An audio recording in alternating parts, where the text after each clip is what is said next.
Elə buna görə də bəzi qadınlar ərlərinin səliqəsizliyindən dolayı iffətə riayət eləmir.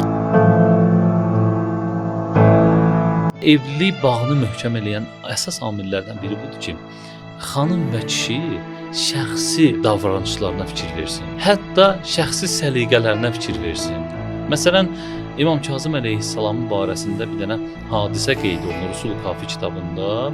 Buyurulur ki, İmam Kazımın öz səliqəsinə fikir verməsindən təəccüblənən bir şəxs bunun səbəbini soruşanda o Həzrət buyurur ki, kişinin səliqəsi, özünə diqqəti qadının iffətini artırır. Elə buna görə də bəzi qadınlar ərlərinin səliqəsizliyindən dolayı iffətə riayət eləmir. Ardınca imam buyurur ki, istəyirsənmi ki, həyat yoldaşın da sənin kimi çirkin olsun, yəni özünə fikir verməsin?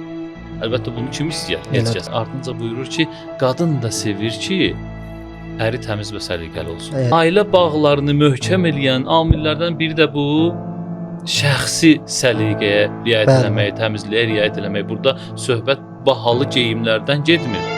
Təmizlikdən gedir. Ümumiyyətlə İslam dini təmizliyə, səliqəyə önəm verməyə çağırır. Əksindən isə insanları uzaqlaşdırır. Peyğəmbərimiz buyurur ki, bir neçə şeydən mənim xoşum gələr, bir də ətir vurmaq. Yəni bütün bunlar nəyə səbəb olur? Ailələrdə nifrətin azalmağına, ikrah hissinin azalmağına, əksinə bağların möhkəmlənməyinə səbəb olan amillərdən biridir.